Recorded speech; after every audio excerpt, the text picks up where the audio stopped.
Hi everyone, thanks for hanging out in the kitchen with me again today. We're going to be making my new favorite brunch dish. I'm going to start by roasting a chili while I tell you what this is. It's a eggs poached in tomato sauce with mushrooms and green chili and a little epazote, a little fresh cheese over the top of it. It's just so incredibly delicious and so traditional in its Mexican flavor, balance, and profile. So I wanted to be able to share that with you today. It's not something you see a lot.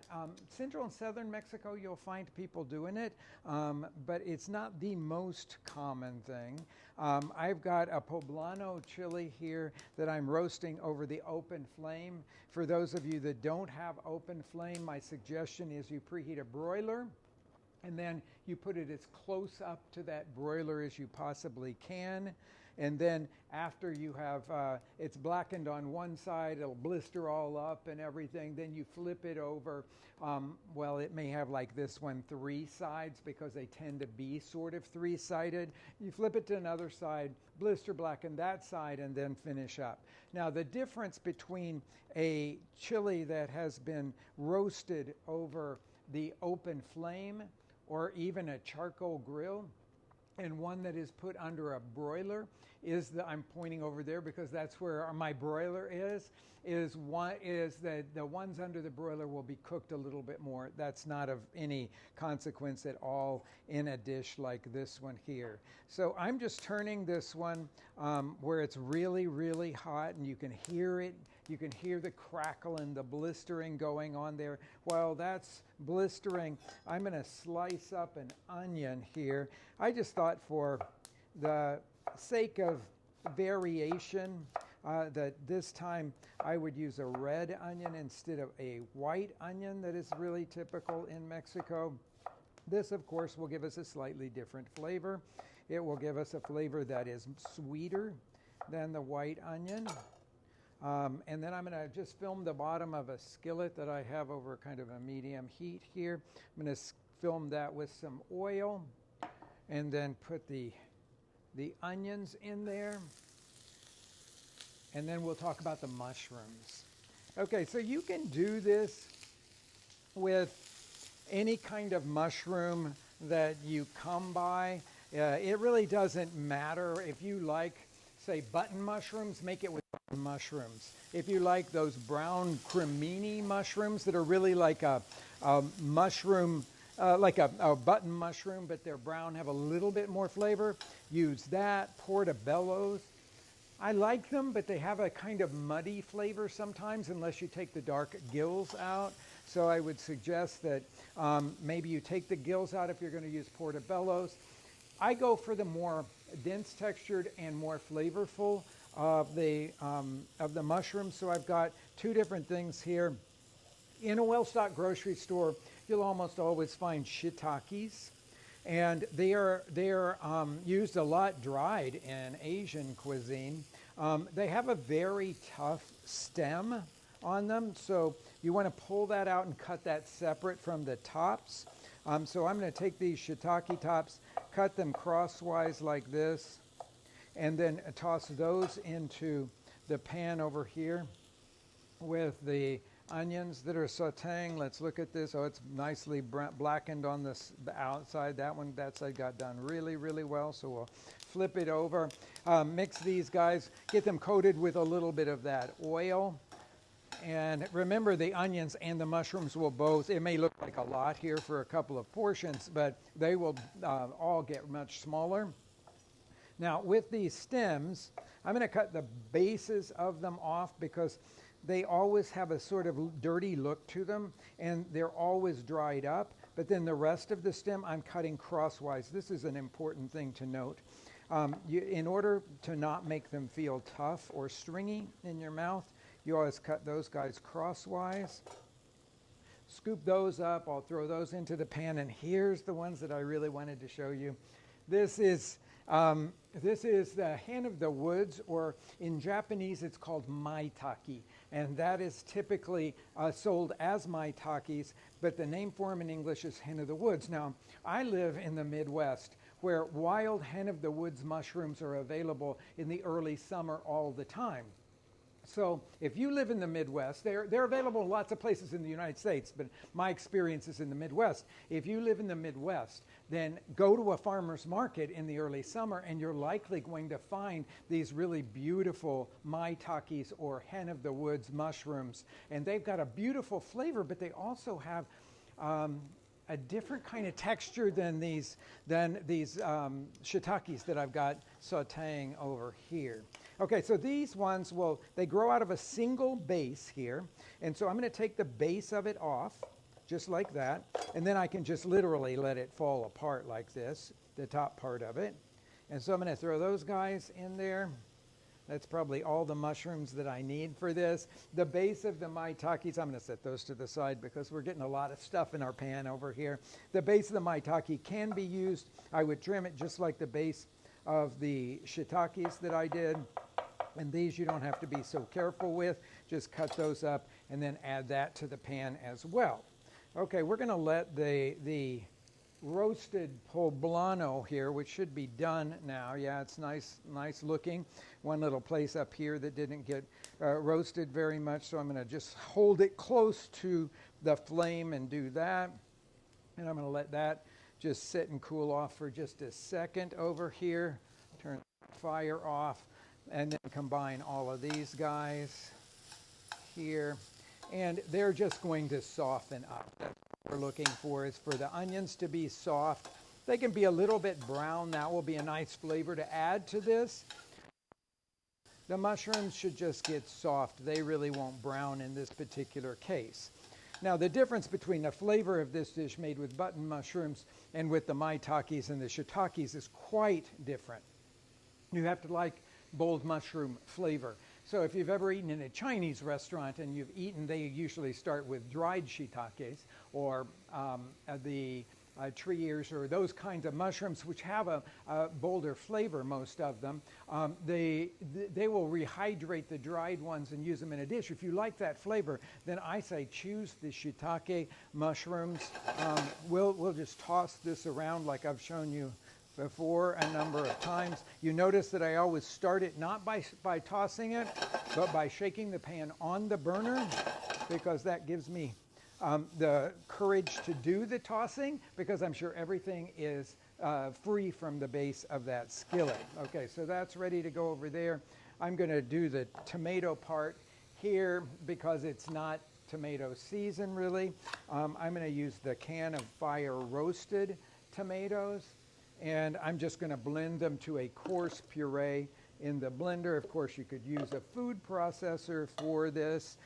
This is just going to be a super fast little blending. These are diced already, so just about that much time in there will make it just about right. And so we'll have these guys ready to go. And then we'll talk about the epazote that's going to go into this dish. Save a few of those leaves over there. This was so beautiful. I went down into the kitchen this morning, the restaurant's kitchen, because I'm above the restaurant's kitchen in our test kitchen. And this brand new epazote had come in, and I really wanted to see how beautiful it is. It just made my heart sing to see something this beautiful. Now, a lot of you have talked about epazote in the notes, and when we're waiting for our eggs to poach, I have some more things to say about the epazote.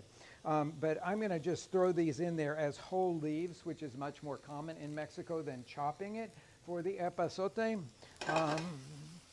That looks like it's doing really well. Now I'm going to clean up my roasted poblano here. I dipped it in the water just to cool it off a little bit because I'm working with something that's pretty hot here. Rub off all of the blackened skin. And then I'm going to tear it open and pull out that seed pod.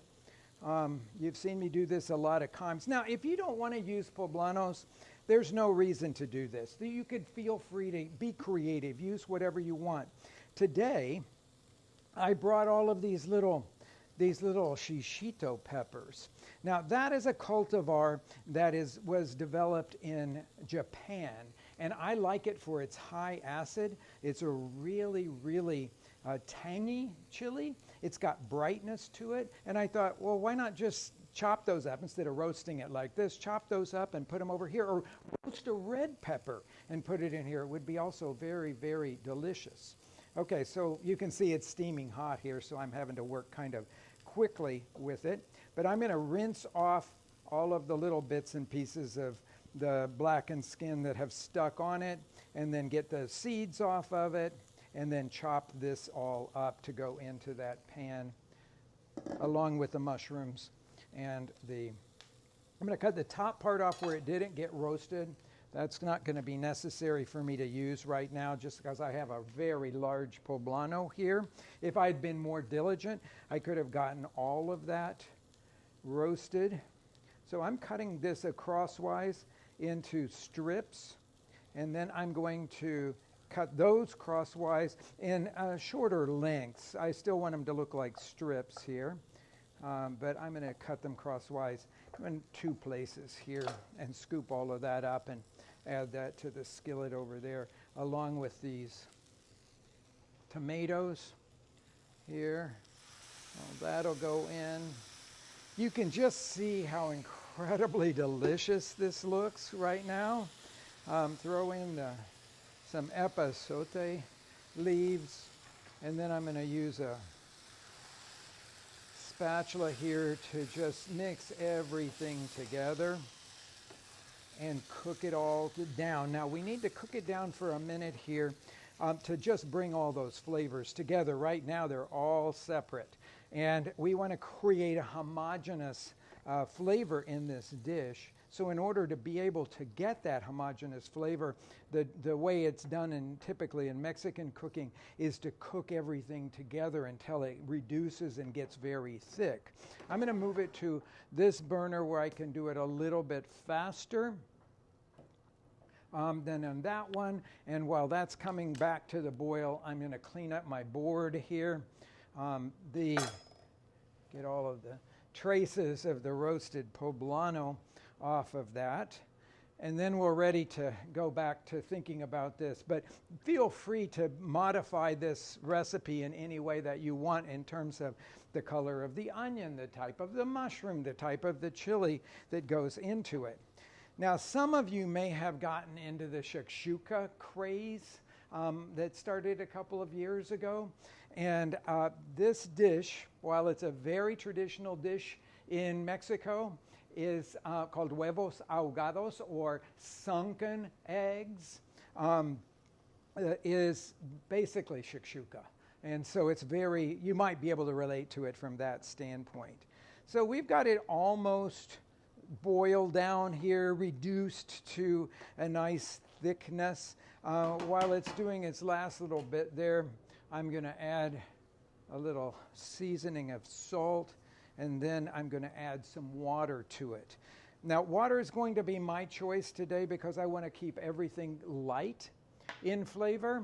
I know that when you come up in a North American kitchen, or certainly in a European kitchen, that mostly people will say that that is cheating to put water in a dish, because you should always be trying to enrich it with the flavor of meat or maybe a vegetable broth. I'm not so much of that school. I really believe that in some cases I want these flavors to sing. I don't want them to be masked by any of the flavors of chicken broth or beef broth or pork broth or anything that's going to be kind of heavy. So that's why I'm using water for this. Now I've got it reduced as much as I could reduce it at this point. I'm going to add the liquid to the pan. I want to have enough in there to give this a sort of brothy texture, like a light soup almost. A little bit of texture to it, not as thick as, say, a marinara sauce or a bolognese sauce, not that thick. A little bit lighter than that. And now I'm going to give it a taste to see if the flavors are right here. And I want to make sure that I've got enough salt in here to, when I poach the eggs in this, that it'll flavor the eggs. feels good to me. I think I got about the right amount for that. Okay, so now the next thing that we have to do here is poach the eggs in this. If I was cooking at a more leisurely pace, I'd let this simmer for 10 or 15 minutes, okay, for the flavors to really come together. But just moving through the steps today, I'm going to go ahead and crack the eggs into 4 quadrants of this skillet. About in here would be 6 eggs, which I would say is going to be 3 portions. What I'm making, you could probably go ahead, even with this amount of sauce, this is going to be too much for 2 portions probably. So you might want to be able to get 3 in here, but if you're going to make 4 portions of this, you're probably going to want to make a little more sauce, and then you're going to want to go to the 12-inch skillet that you could easily get those eggs into. Now, with a smaller spoon, I'm just going to make sure that I have covered up the white part here. And then we're going to cover it a little bit. And I'm going to turn the fire down. And I want to see just a gentle simmer. And I'm going to put this top over it to help it cook more quickly. We'll see how that goes. We'll check them here in a minute. And while those eggs are cooking, we'll talk about the garnish for this. I've got a few leaves of epazote that I can tear up and throw over the top of it. But I like a fresh cheese on this. So when we think of fresh cheeses in the United States, the most common one that we would understand would be the goat cheese. So that's something that a lot of us are used to. Goat cheese or goat cheese crumbles a lot of times we will have in our house. There is a type of cheese that is more like the common one from Mexico. You say fresh cheese in Mexico, and they actually use those words in Spanish to describe to a whole class of cheeses, and they call them queso fresco. And queso fresco is made in a very simple way, usually cow's milk, not goat milk like this goat cheese that I have in front of me here, but it's made from cow's milk that is either allowed to set with acid. It's a very simple thing to do. If you look online at rickbayless.com, you will find my recipe for making a simple queso fresco that you can easily make at your house. For a gallon of milk, you get a pound of cheese. All you do is you bring it up to about 190 degrees. You add acid. The acid that I add typically is lime juice, though you could set it with citric acid. You turn it off. You let it coagulate, set, and then you just start stirring it gently. And the curds will separate from the whey, and you put those into a colander lined with dampened cheesecloth, gather up the sides, and you have queso fresco. Now, queso fresco doesn't last for very long. You'd have to eat it within a week or so of the time that you make it. But it'll have this beautiful fresh milk flavor. That's what everybody likes about it. I omitted the fact that we add salt to it too, so it adds a little salty edge to it like all cheeses would have. Now, in the United States, there is a type of cheese that is made that way, though it's not very fashionable, and it's called farmer's cheese. That's the kind, I think we're boiling a little bit too fast here. Let me turn it way down. See how these guys are doing. They're not set yet, but we'll let those go like that. That farmer's cheese is made either by the acid set method that I just told you, or it's made by adding rennet to it. Much more complicated. Temperatures have to be a certain held at a certain thing for the rennet to work and to set. But most cheese is made by rennet. But if you just want to practice cheese making and do something very simple, I suggest you do the acid set queso fresco. You'll be successful the very first time, whereas rennet set cheeses take a little bit of understanding and you have a little bit of practice to get those guys right at the same time. Okay, now I have collected a whole bunch of questions that you guys have asked me over this last week, and every day I think I'm going to get to them and I don't get to them, and I write them on a little sticky note and stick them over here so that I don't forget anything. Several people ask me, what kind of pots and pans do I use? Our kitchens in our restaurants are all clad. incredibly durable. Now that's another piece of equipment that I use all the time, but here in the restaurants or at home, I typically use all clad. It's expensive, but it's a one-time purchase. So that way, when the sets go on sale, that's when you should maybe purchase a whole set of it. But a 10-inch skillet, a 4-quart pot, those are really essential pieces. I like their non-stick ware as well, and I've used a little bit of that in these. But you notice that I don't work with a whole lot of different kinds of equipment. I'm a pretty simple cook when it comes to that. Now, when it comes to something I can't live without, 12-inch cast iron skillet, which we use over and over and over again, is my go-to. But a lot of you have asked me, how do you clean it, and how do you maintain it and all of that? Okay, so when you get one, say you're going to buy a common brand like Lodge, they will come pre-seasoned already now. That used to be not the case, but now you can get them pre-seasoned. Are they perfectly seasoned? No, but they are going to get you started, okay? So you cook in them. Don't treat them, they're cast iron. Just treat them like the rugged pieces of equipment that they are. I always heat the pan before I start working with it. If I get any sticky stuff at the bottom of it, I put some water in there and let it sit. Now, some people would gasp when I say that. Oh, you're going to rust the pan. No, you're not going to rust the pan. Let it sit for a half hour, an hour, something like that, and then pour that off. I dump salt in there, like kosher salt, something that's got some grit to it. Dump salt in there, wad up a paper towel, and go in and scrub it with that salt. Rinse that out, then put it back on the burner, warm it up again or heat it up again until it's hot, turn the burner off, pour a little oil in there, and take your wadded up paper towel and rub it all over there. Let it cool down, rub it out again, or wipe it out again, I should say, and store it. So after I use my pots and my cast iron pans all the time, I always dry them on the burner and then re-oil them. And I'll tell you that, I've got that cast iron pan that I've been working with. That pan is 40 years old. I have one that's 70 years old that my mother got as a wedding present. Okay, so let's look at our poached eggs now. So they're looking beautiful and poached. I like to touch on them and see that they're still soft in the center because I like to have a creamy yolk.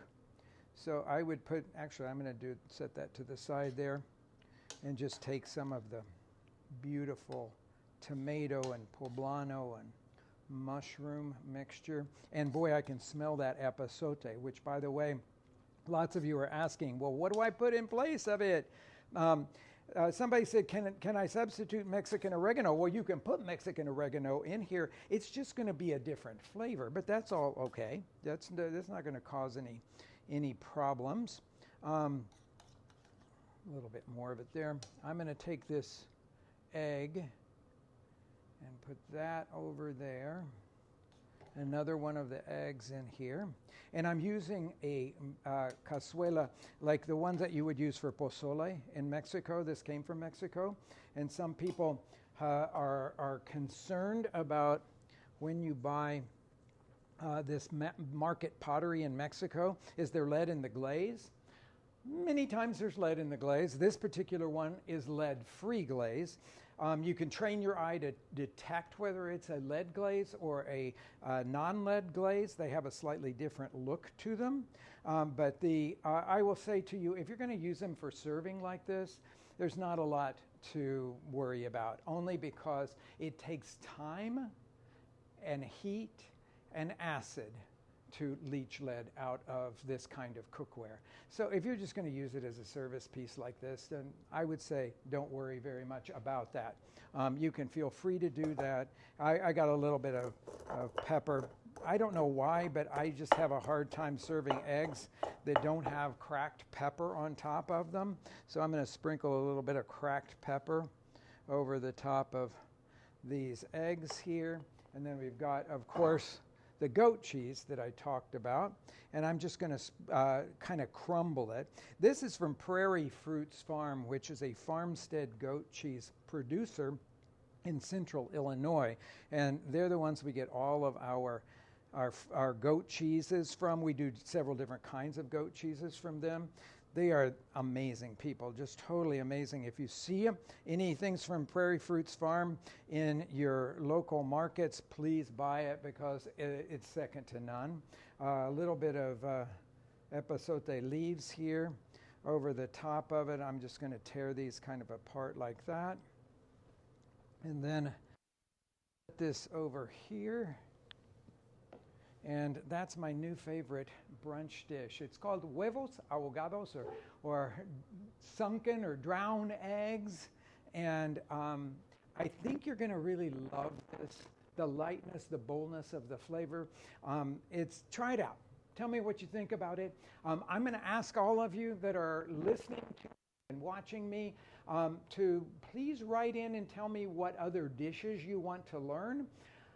I've just finished now the 5th week of these kitchen hangouts with you, 5 recipes or more a week. I'm not sure how much more I can do of this because my life is becoming more complicated and many more demands are being than what was going on at the very beginning. So please tell me what you would like me to cook. I'm going to commit to doing it another week. So I'll see you back here on Tuesday at 1 o'clock Central Time, 2 days away.